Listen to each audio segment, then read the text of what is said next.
So after lumabas si K50 Pro, syempre merong non-Pro. Ito ang Redmi K50. So mapapansin natin, ang kanyang charging is just only 67 watts but 2K display pa rin siya. And marami din sa inyo nagtatanong sa akin kung okay nga ba itong unit na to, okay ba siya as compared kay Pro, or pwede na ito. Tara, pag-usapan natin. So, hi guys! Ako pala si Richmond ng Gadget, Sidekick, and welcome back to my channel. So, this is the Redmi K50 Non-Pro Edition, and it's a China ROM variant. So, this one, nabili ko sa Shandy Masangkay, and I'll tell you the price later, and I'll be putting it on the description box as well. But first, unbox muna tayo.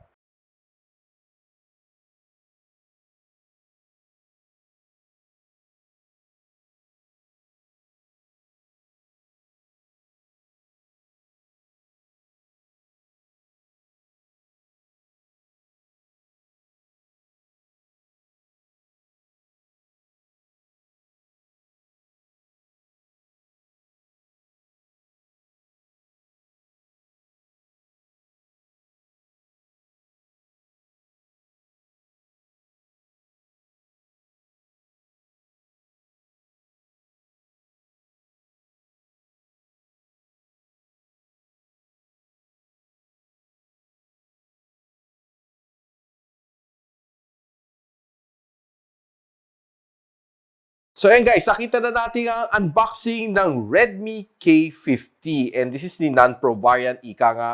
And makita natin, first out of the box, yung mata niya is the same, exactly the same as yung kanyang Pro variant na kapatid. Mukha siyang Mangekyo Sharingan ni Sasuke sa Naruto. And meron din siyang shattered glass design, which is for me, kakaiba siya, no? So every time na naglalabas si K-series ng Redmi, paiba ng paiba ang kanyang mga design sa likod. And it's really getting more and more exciting. Paganda na paganda ang kanyang mga design. And ang shiny back niya is definitely a fingerprint magnet. And it's a Corning Gorilla Glass. I'm not quite sure kung anong grade.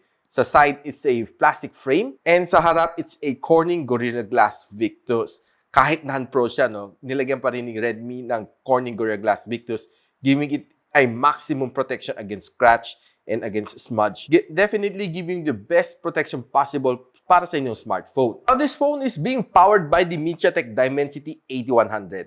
4nm chip din siya, 5G capable din siya. Mas mahina nga lang siya ng bahagya compared sa kanyang kapatid na meron Dimensity 9000, which is the latest na flagship from MediaTek. Despite being a little less powerful compared kay Pro version, this one still gets a good score. 754,000 sa Antutu benchmark na 9.3.8. Ang Pro version got a 895,000 points. Breaking down its score, ito ang nakuha natin. Now, swiping left and right, I can say definitely mas swabe siya. 120Hz of screen refresh rate, OLED display, Dolby Vision siya, HDR10 Plus ang kanyang support, and of course, 1,200 nits ang kanyang max brightness, giving you the best possible viewing experience dito sa phone na ito, kahit non-Pro version, and 6.67-inch ang kanyang display. Also the same, 86.4 ang kanyang screen-to-body ratio. And kita natin ang kanyang bezel is definitely not thick. Lalo na sa side, it's pretty thin. Parehong-pareho sa kanyang Pro version na kapatid. Now, this phone has a resolution of 1440 by 3200 pixels, giving you the best viewing angle possible.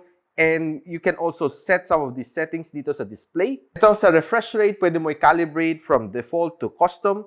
Pwede mo siya i-force na 60Hz or i-force mo na 120Hz, which will consume a little bit more energy, but of course, giving you better experience naman in return. Now, meron tayong dalawang display resolution na version. Either go for the FHD+, which saves a little bit more battery, or you can go for WQHD+, which consume a little bit more energy, but definitely giving you the better experience. Pero naglabas si Xiaomi nito sa ilalim, save battery with WQHD+. Definitely, this should be something worth to try. At the moment, itong phone na ito is being powered by the Xiaomi MIUI 13.0.16 stable ROM and running on Android 12. I can say smooth naman siya, wala naman napansin ng bugs. Installing Google Play is a breeze. All you need to do is go to Get Apps, type in dito Google Play. Makita mo dito may update, pindutin mo update. After mag-update, makikita mo lalabas na si Google Play Store sa inyong phone. And of course, it's a fully functional Google version. kahit anong installin mo is definitely gonna be working. And it's a fully functioning na Google Play Store. Kahit anong installin mo dito, gagana naman. So here are the apps na na-install ko using the Google Play Store. Facebook, TikTok, 3D Mark, and DRM Info, as well as Call of Duty, Asphalt 9. Yan ang mga na-install ko, downloaded from the Google Play Store. One of the best things here to do on your smartphone is to browse. Be it on social media, dito sa Facebook, sa Twitter, sa TikTok, or of course sa Instagram. I can say smooth na smooth ang iyong phone dahil meron siyang 120Hz of screen refresh rate, giving you the smoother, buttery smooth experience dito without yung parang sabit dito sa phone na ito. And one of the good news na gusto ko i-share sa inyo is that this one has a level 1 security level sa wideband, meaning pwede kayo manonood HD sa inyong favorite na mga streaming apps and of course sa Netflix. Watching my favorite show on YouTube is definitely smooth. I can say na ang kanyang display is the same sa Pro. Bright na bright, the colors are punchy, the black is blacker, and I enjoy watching my favorite show on, of course, YouTube and sa Netflix, and of course, watching some videos on TikTok. This phone has dual speakers. Isa sa baba, and isa sa taas. Check natin kung gaano siya kalakas. Would it satisfy me or hindi? Tara!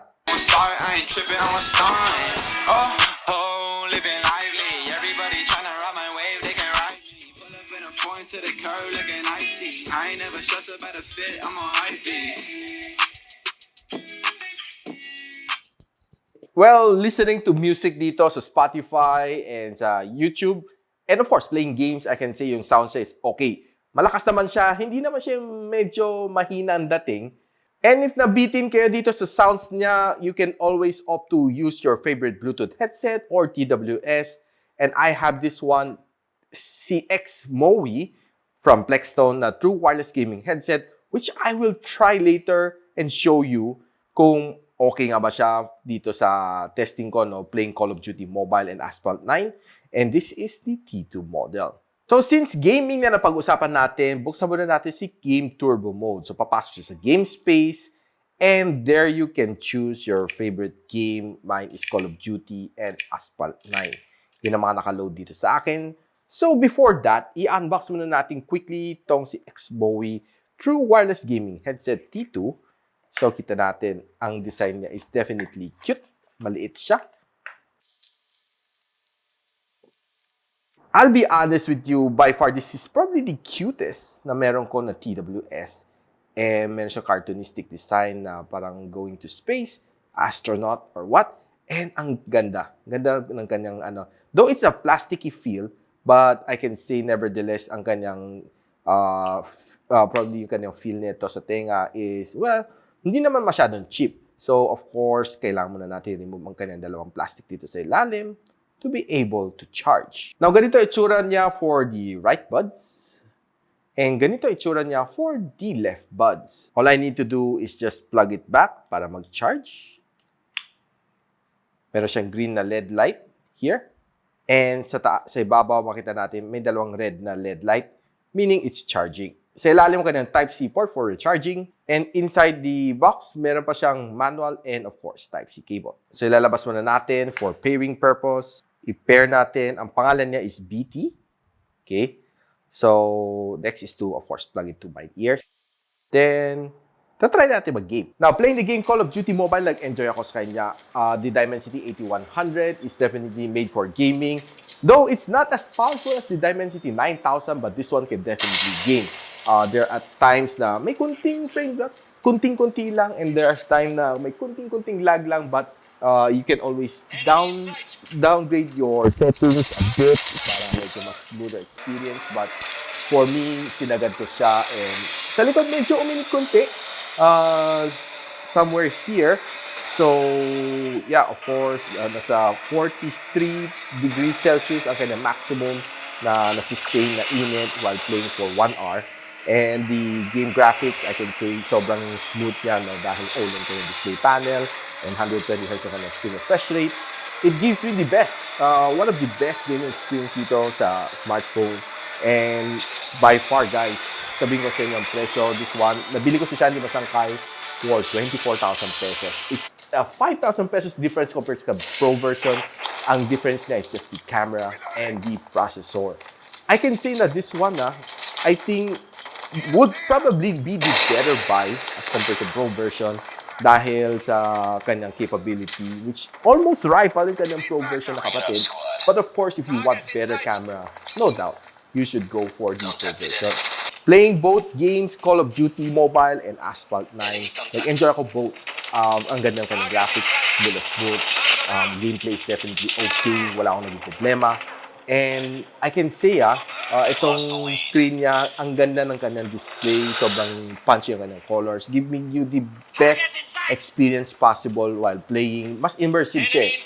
So, bigyan ko lang kayo na quick comment about this one, si Xmowi na true wireless gaming headset. Ang sarap niya, no? Okay siya, magaan siya sa tenga, and hindi naman siya yung makate pag matagal mo siyang suot. And giving you probably one of the best gaming experience at a budget price point. Itong si Xmowi, meron siyang 45 ms na low latency, giving you probably the best possible na sounds, na of course at its price point. And Plextone has been making some really good buds, and of course wired or wireless. It's probably one of my trusted brand pagdating sa mga sounds. And this one is no exception. Si Xmowi is made by Plextone. And chinek ko naman siya sa Call of Duty Mobile and of course sa Asphalt 9 while playing the game. Chinecheck ko kung ano siya, no? Sumasabay siya sa sound, kung naiiwan siya o hindi. And definitely, hindi naman siya naiiwan, which is pretty good. And tinry ko naman siya sa music on Spotify. Pretty balanced naman siya. Hindi naman sobrang towards the bass or hindi naman siya masyado towards the treble. More of balance siya. And ginamit ko rin siya as well for calling and for voice call and sa video call. Okay naman siya. Hindi naman siya napuputol. Stable naman na connection dito sa aking phone, which is the Redmi K50. Now guys, itong phone na ito has triple camera setup, which is probably one of the difference niya with the Pro version. This one has a 48MP na main lens, 8MP na ultra-wide lens, and 2MP na macro lens, which can shoot up to 4K 30fps. And sa harap, same 20MP na front-facing camera, which can shoot up to 1080p na 30fps. Now, so natuwa naman ako sa phone na ito and nilabas ko naman outdoors. So I tried to take some shot on real life usage and I can see yung mga shots outdoors is nice, crisp, and of course, matingkad ka ng mga colors. What I like about it is hindi siya OA tulad ng ibang camera and definitely can perform outdoors. Now, dinala ko naman siya sa indoors. Okay naman siya, but there are times na comparing sa kanyang Pro version na kapatid on the same shot and on the same lightings, parang mas maputi kunti itong kay non-Pro version. Probably you don't expect it to perform as high as the Pro version. Probably yun ang kanyang limitation. But given some good lighting sa indoors, it can definitely perform.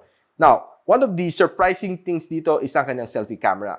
Both sa indoor, outdoor, nakapagkuha siya ng some really nice shots. Pareho-pareho sa Pro. Dahil 20MP rin ang Pro, 20MP rin. And I'm pretty sure na pareho naman kanilang sensor. Now, itong front-facing camera niya is exactly the same problem sa kanyang Pro version. Nag-jitter siya. I'm not quite sure why. Probably a software update might correct this one. But until further notice, it's really jittery.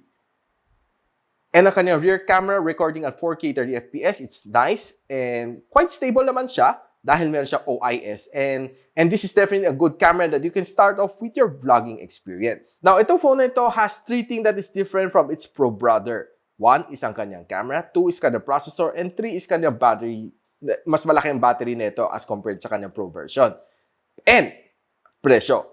This one is 5,000 cheaper, like I said, and it's priced at 24,000 pesos. Nabili ko to sa Shandy Masangkay. Link on the description below. So if you're out there in the market, gusto nyo something like this one, kakaibang experience, and you cannot afford the Pro version, this one is definitely a-okay. Okay camera, okay kanyang game experience, and okay na okay watching videos on this one. Plus, makuna pa ang kanyang battery. And guys, kung nagustuhan nito video na ito, don't forget to check out my other playlists for other videos here on my channel. And don't forget to like, subscribe, and click that bell icon para hindi nyo ma-miss mga future uploads like this one dito sa aking channel. And so, ako nga pala si Richmond and you're watching Gadget Sidekick. Watcha!